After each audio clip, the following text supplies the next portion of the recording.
우리 서로 앞에 함께 우리 좌우 앞뒤로 인사 나누기 원합니다. 하나님께서 우리 성도님을 참 사랑하십니다. 함께 우리 인사 나누겠습니다.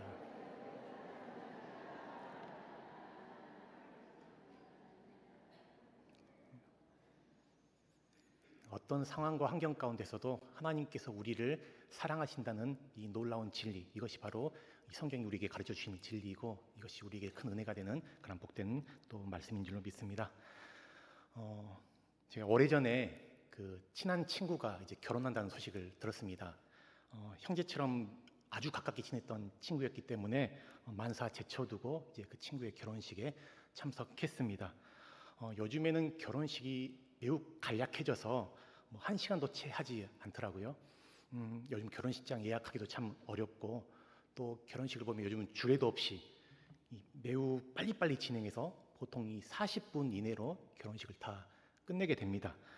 그런데 제가 당시에 살던 곳과 또 친구가 결혼하는 곳이 매우 멀었기 때문에 차로 왕복 한 10시간 이상 되는 그 거리였어요.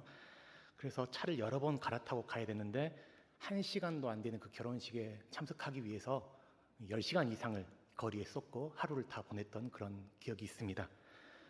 또 우리 성도님들 가운데 이제 몸이 아파서 멀리 서울에서 이렇게 또 입원하시고 또 수술하시는 그런 분이 계시면 아무리 멀어도 또 병원에 가서 또 기도해드리고 그렇게 오기도 합니다. 병원이기 때문에 또 환자이기 때문에 오래 함께 할 수가 없어서 기껏해 한 20분, 30분 내외 그렇게 함께 있다가 오게 되는데, 그 시간을 위해서, 그 짧은 시간을 위해서 하루를 다 쏟기도 하는 것이죠. 이처럼 우리가 먼 거리도 마다하지 않고 어떤 사람을 찾아간다고 한다면 그것은 그 사람이나 또한 그런 일들이 매우 귀중하다는 것을 나타내 줍니다.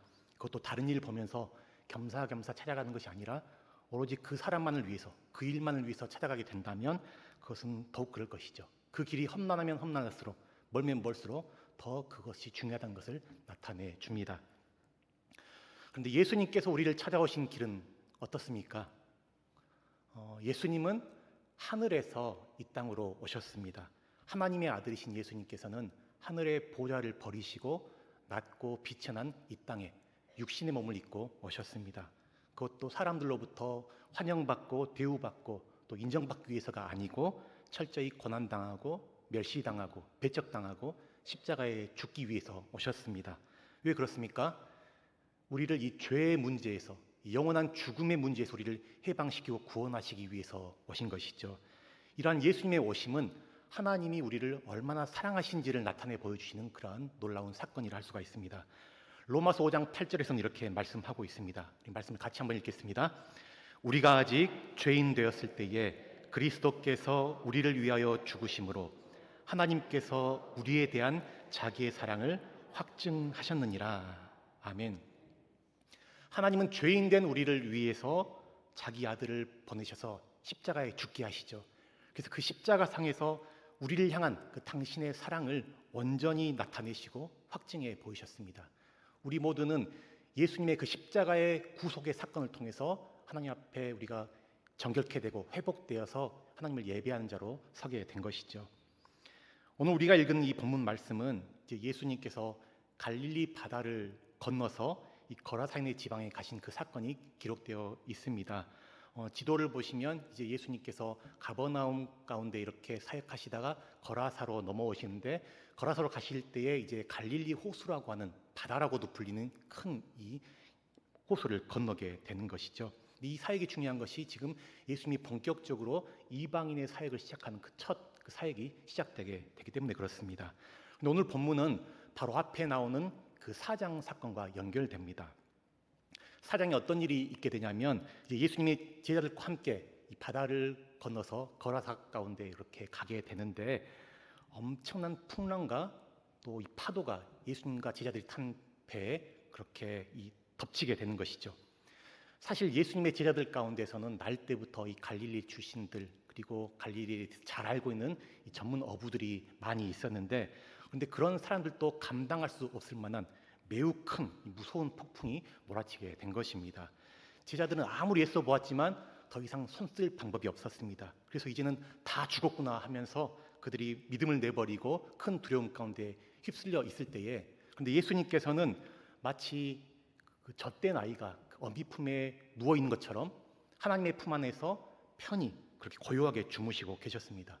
그래서 제자들이 예수님을 흔들어 깨우면서 우리가 지금 죽게 생겼는데 지금 우리를 돌아보지 않느냐며 예수님께 호소를 하자 예수님께서 바람과 바다를 꾸짖으시며 잠잠하라 고요하라라고 명하시자 신기하게도 언제 그랬느냐 싶듯이 이 바다가 매우 잔잔하고 평온하게 되었습니다. 그 광경을 직접 목격한 이 제자들은 큰 충격에 이제 휩쓸리게 됩니다. 그 충격은 제자들의 마음 깊은 곳에 깊은 여운을 남게 하면서 그들 마음 가운데 한 가지 질문을 던지게 되는데 그 질문은 바로 이 사람이 도대체 누구이기에 바람과 파도도 잠잠하는가라는 것이죠. 예수님이 바다를 잠잠케 하신 이 사건, 이것은 어떤 특별한 사건을 넘어서서 이 구약을 성취하신 그러한 것으로 우리가 볼 수가 있습니다. 모세가 홍해를 명하여서 홍해를 갈라지게 한 그 사건을 지금 예수님은 재현하신 것으로 보게 됩니다. 이것을 통해서 예수님은 우리의 구원자일 뿐만 아니라 새 이스라엘의 이 대표가 되신 것을 우리에게 계시해 줍니다. 첫 이스라엘 백성들이 홍해를 건넌 다음에 어떤 일이 있었습니까? 이 바로의 군대가 그들을 추격해 오게 되는데 이제 바로의 군대가 홍해 바다 가운데 수장되게 되는 그 사건을 우리가 보게 됩니다. 근데 오늘 본문이 바로 그 사건을 재현한 것이라 할 수가 있습니다. 오늘 본문에서 그 예수님께서 쫓아내신 그 귀신의 이름이 무엇이냐면 바로 군대이죠. 엄청난 귀신들이 돼지떼 속으로 들어가서 그 돼지떼들이 바다에 다시 빠져서 몰살하게 되는 수장되는 그러한 모습을 보게 됩니다. 이 바로의 군대처럼 이 군대의 귀신들도 이 바다에 빠져 수장되는 것입니다. 첫 출애굽을 이끄신 분이 여호와 하나님이셨다면 이제 영적 새 출애굽을 이끄셔서 새 이스라엘을 창조하시는 분, 그분이 바로 예수 그리스도라는 그 사실을 오늘 본문은 우리에게 보여주고 있습니다. 예수님은 풍랑의 위험을 감수하시고 험한 길을 거쳐서 이제 거라사인의 그 지방에 도착하셨습니다. 예수님이 거기서 이제 한 사람을 만나시기 위해서 그 모든 모진 과정들을 거치셨는데 거기서 만난 그 사람이 누구인가 하면 바로 더러운 많은 귀신 들린 사람이라고 그렇게 말하고 있습니다. 9절 말씀에 보시면 그의 이름이 소개되고 있는데요. 우리 9절 말씀 같이 읽겠습니다. 이에 물으시되 내 이름이 무엇이냐? 이르되 내 이름은 군대니 우리가 많음이니이다. 이 군대라는 이 말이 헬라어로는 이 레기온인데요. 이것은 당시에 그 로마 군대 6천 명 정도로 구성된 로마의 그러한 군단을 가리키는 그러한 영어입니다. 그러니까 이 사람에게는 지금 나는 군대다라는 것은 6천 개 이상 되는 그 귀신들이 지금 무더기로 군대로 불려 있었던 것이에요. 귀신 하나만 들린다 하더라도 그의 인격, 그의 전 삶이 완전히 망가지고 피폐해져 버리고 말 것인데 이 더러운 귀신이 6천 개나 들렸으니 그의 처지와 상태가 얼마나 심했을지 우리가 상상할 수가 없는 것이죠. 이 사람은 무섭고 음침한 그 무덤 사이에 살았습니다. 사실상 무덤에 살면서 그는 죽은 자와 다름없었던 것이죠. 사람들 사회에서 철저하게 소외되고 배척되고 그렇게 외롭게 살았습니다. 얼마나 사납고 거칠던지 통제가 불가능했고 제어가 되지 않았습니다. 사람들이 쇠사슬로 메어놨어도 그 쇠사슬 다 끊어버리고 또 쇠고랑을 채워놨어도 그걸 다 부숴버렸습니다. 갈수록 더 난폭해지고 더 사나워져서 아무도 그를 묶어둘 수조차 없었습니다. 그리고는 밤낮 산과 들에서 이 소리 지르며 또 돌로 자기 몸을 자해했습니다. 15절 보면 그가 회복된 후에 이제 옷을 입었다라는 그런 표현이 나오는데 그동안은 그가 벗고 살았다는 것이에요. 그러니까 아주 강한 것 같지만 실은 자기를 파괴하고 수치도 모른 채 이 비인격적인 비인간적인 그런 삶을 사는 그런 모습을 보게 됩니다. 보기에 심히 좋았던 그 하나님의 형상이 완전히 파괴되어 있는 그런 비참한 상태를 우리가 보게 됩니다. 이것이 바로 이 사탄 아래 또 죄의 종이 되어서 살아가는 그런 모든 사람의 실존을 나타내는 모습이라 할 수가 있습니다.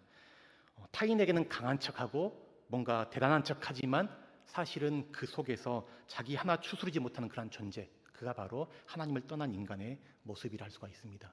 지위가 높든지 권세가 크든지 부자든지 많이 배웠든지 다 마찬가지입니다.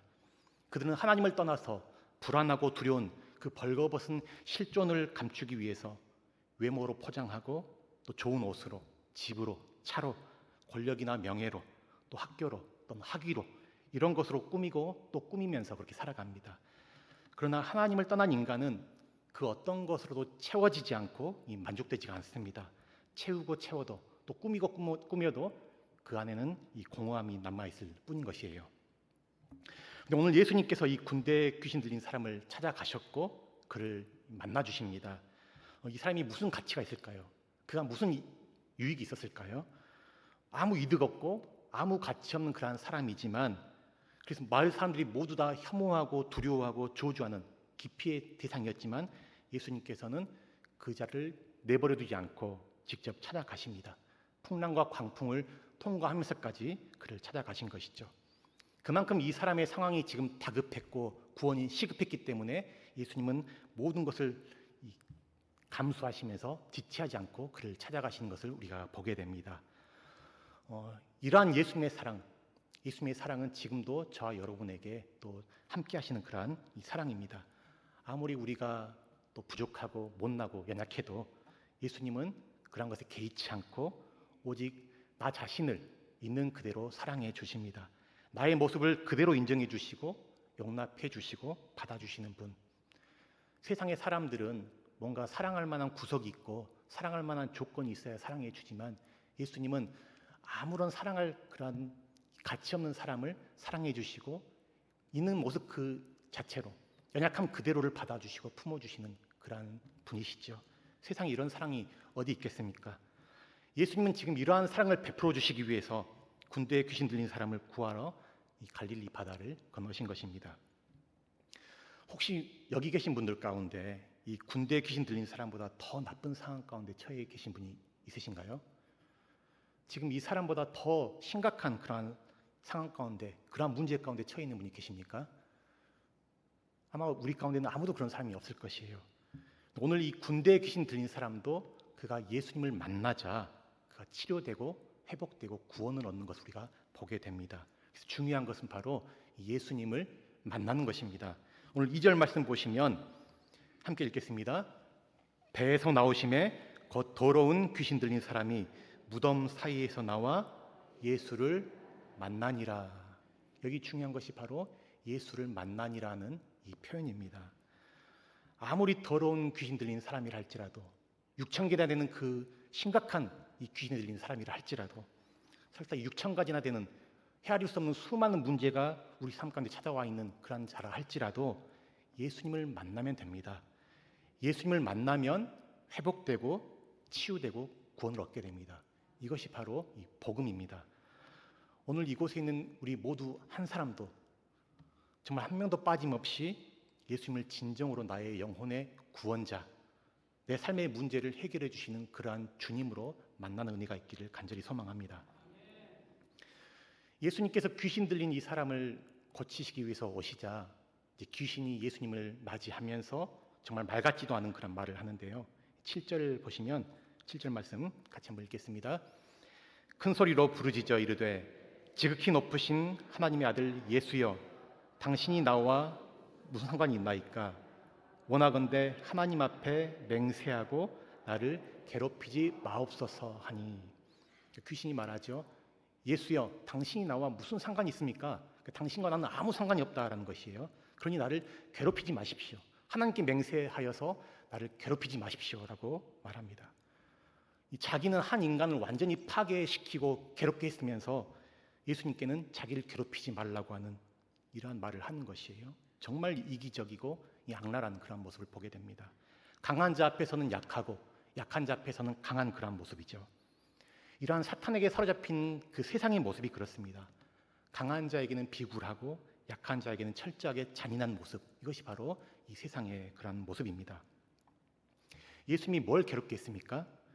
이 8절에 보시면 이는 예수께서 이미 그에게 이르시기를 더러운 귀신아 그 사람에게서 나오라 하셨습니다. 이렇게 말합니다. 그러니까 자신이 지금 짓짓고 살아가는 그 사람에게서 떠나가게 하시자 지금 집 없는 신세가 되었다는 것을 지금 말하고 있는 것이죠. 그러자 귀신은 마침 저 산에서 먹고 있는 돼지떼를 보고서는 거기에 들어가게 해달라고 요청하는 것을 우리가 보게 됩니다. 예수님이 허락하시자 이 귀신들은 당시 부정한 짐승으로 간주된 그 돼지떼에게로 들어가게 되죠. 여기서 예수님이 허락하셨다라고 하는데 이 허락이라는 것은 긍정적인 의미가 아니고 이 추방의 의미가 있습니다.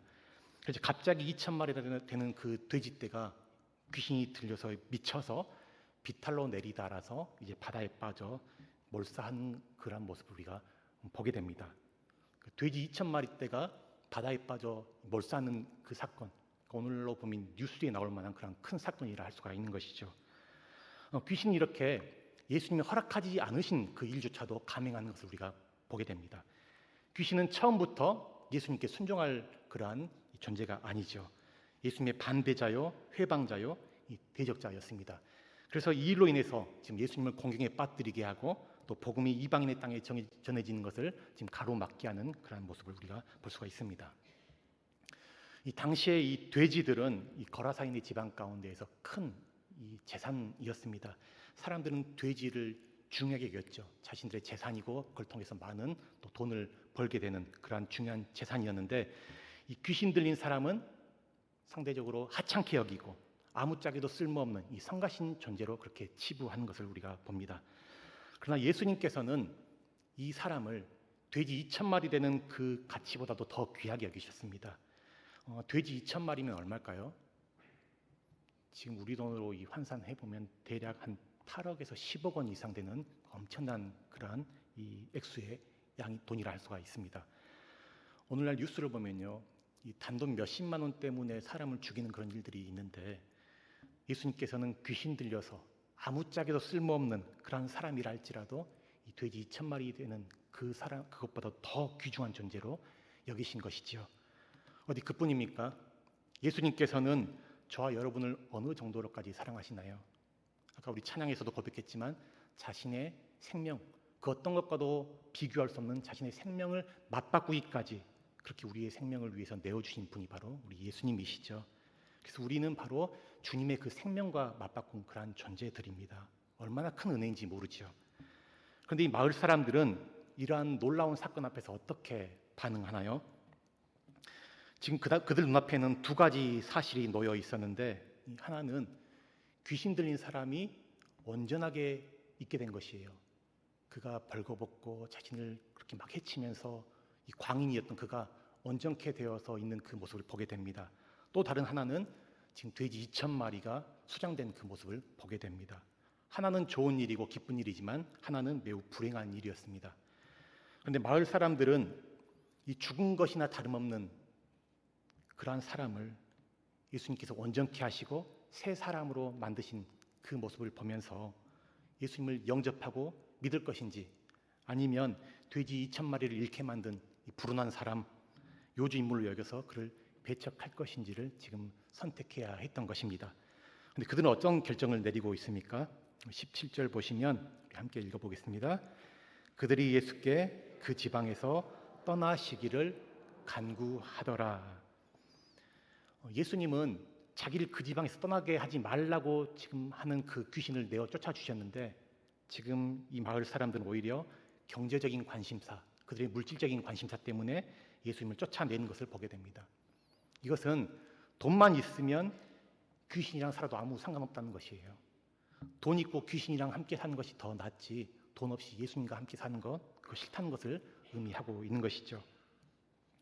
이 귀신은 한 사람 속에 들어가서 그 사람을 미친 그런 맹인으로, 광인으로 그렇게 만들었지만 이 마을 사람들에게는 만몬의 영으로 들어가서 돈으로 그들의 영혼을 사로잡고 그들을 파괴시켰습니다. 거라사인 지방 사람들의 마음은 본문 앞에 나오는 그 씨의 비유 가운데에서 가시떨기에 떨어진 그러한 씨와 같았습니다. 그들 안에는 세상의 염려, 재물의 유혹, 기타 욕심이 가득해서 그것이 말씀을 막고 그들 안에 결실하지 못하게 했습니다. 말씀의 능력과 그 복음의 능력을 그들이 보았음에도 불구하고 그들은 이것을 거부하고 마는 것을 우리가 보게 되죠. 진짜 비극, 진짜 재앙이 무엇일까? 돼지 2,000마리가 수장된 것, 그것도 큰 재앙이지만 사실은 그보다도 그 사람의 가치를 잃어버리고 한 영혼의 중요성을 잃어버린 것, 사람보다도 돈의 가치를 귀중히 여기고 돈을 사랑하는 것, 물질적 가치를 높게 여기는 것, 고통하는 이웃에게 무관심하고 나만 괜찮으면 됐다고 방관하고 외면해버리는 것, 이것이 진짜 재앙이 아니고 뭐겠습니까? 예수님은 99마리의 양도 중요하지만 잃어버린 한 마리의 양에게 마음 쏟으시는 분이십니다. 무리 가운데 연약하고 또 부족해서 그렇게 이탈해버린 그 연약한 한 마리 양, 보잘것없는 사람이라 할지라도 세상에 그 사람 하나밖에 없는 것처럼 그를 사랑해 주시고 그를 품어 주십니다. 이렇게 사람을 외모와 또 조건으로 판단하지 않고 그가 어떤 처지와 형편에 있든지 귀히 여기고 사랑하시는 분, 특별히 고통 가운데 있고 아픔 가운데 있는 그 영혼을 귀히 여기고 아낌없는 사랑을 베풀어 주시는 분, 그분이 바로 우리 주 예수님이십니다. 우리는 이러한 예수님의 모습에서 사람을 대하는 그분의 생각과 그분의 어떤 관점들을 볼 수가 있고 하나님의 나라라는 것이 어떤 것인지를 우리가 보게 됩니다. 저와 여러분은 각기 처한 이 상황이 다르고 환경이 다 다르지만 우리 모두는 다 이러한 예수님의 사랑으로 구원받은 하나님의 사람들입니다. 우리는 아무 공로 없이 우리가 어떤 조건과 자격을 갖추어서가 아니고 전적인 하나님의 은혜로 우리는 죄 사함 받고 구원받고 절망과 고통 속에서 생명을 얻게 된 그러한 사람들입니다. 우리가 하나님의 이 사랑을, 이 은혜를 다시금 깨닫고 또 그 은혜를 깊이 되새기는 우리가 되기를 간절히 원합니다. 하나님의 그 사랑의 눈으로 우리가 다른 사람을 또한 그러한 사랑의 눈으로 바라보고 또 사랑하는 우리가 되길 바랍니다. 갈수록 이 사람의 가치가 중요하지 않게 되고 사람의 가치를 잃어버리는 시대 가운데 우리가 살고 있습니다. 옛날에 그 농경사회 때에는 또 이 사람과 사람 간의 이 신뢰, 우정, 관계 이것이 참 중요했죠. 서로 돕고 침묵하면서 공동체를 이루어가는 그 삶이 참 중요한 그런 사회였습니다. 그런데 점점 사회가 복잡해지고 또 다양화되고 도시화되면서 사람과 사람 간의 그 관계가 단절되고 공동체가 깨지고 또 사람은 하나의 그 개인으로 전락하는 것을 보게 됩니다.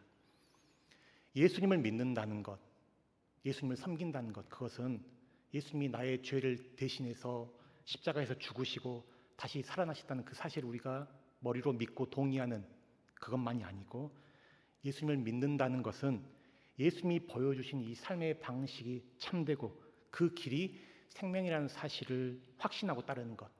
그러니까 예수님을 따라서 예수님이 가르치시고 보여주신 그 삶의 방식을 따라 주님과 함께 한 걸음 한 걸음 나아가는 우리 삶 가운데 그것을 실천하며 살아가는 그 삶, 그것이 바로 주님을 진정으로 믿는 삶이라 할 수가 있는 것입니다. 하나님은 당신의 백성을 모두 사랑하시지만 하나님은 차별 없이 사랑하시지만 뭉뚱그려서 그냥 사랑하시는 것이 아니고 한 사람 한 사람을 전심으로 사랑하십니다. 하나님이 세상을 창조하실 때에 한꺼번에 수십만 수백만 사람을 동시에 만들지 않고 하나님은 한 사람을 만드셨습니다. 그리고 그에게 하나님의 전폭적인 사랑을 쏟아 부으시고 그 한 사람을 통해서 하나님의 생명과 사랑을 이어가고 뻗어가게 하셨습니다. 그리고 우리의 구원 또한 하나님께서는 한 사람 예수 그리스도를 통해서 이루게 하신 것을 우리가 보게 됩니다. 이처럼 하나님은 이 한 사람의 가치를 소중히 여기시는 분이십니다. 그가 비록 자주 넘어지고 또 연약해서 실수하고 실패했다 할지라도 다시 일으켜 주시고 기다려 주시고 또 회복시켜 주시고 고쳐 주시는 분이십니다. 이렇게 한 사람을 소중히 여기시는 그 하나님, 그의 삶이 깨어지고 부서지고 또 복잡한 문제들로 얽히고 설켜서 그 삶이 망가진 삶이라 할지라도 그를 끝까지 사랑하시고 회복하시는 그 하나님의 사랑, 이 사랑을 저 여러분 모두가 온전히 알고 깨닫고 그 사랑을 신뢰하면서 그 사랑을 온전히 받아들임으로 하나님 안에서 참 회복과 치유가 있기를 간절히 소망합니다. 그리고 그 사랑으로 그 사랑 가운데 우리가 또 힘입어서 내 곁에 있는 사람들, 가까운 내 이웃, 또 하나님이 만드신 이 피조 세계들, 그것에 관심 가지고 또 사랑을 가지고 함께 돌보며 보살피면서 살아가는, 그리고 특별히 한 생명 한 생명의 가치를 회복하고 소중히 여기는 그런 복된 하나님 나라의 그런 새 창조자로 새롭게 창조된 그런 사람들로 살아가시는 저 여러분 모두가 되시기를 우리 주님의 이름으로 간절히 축복합니다.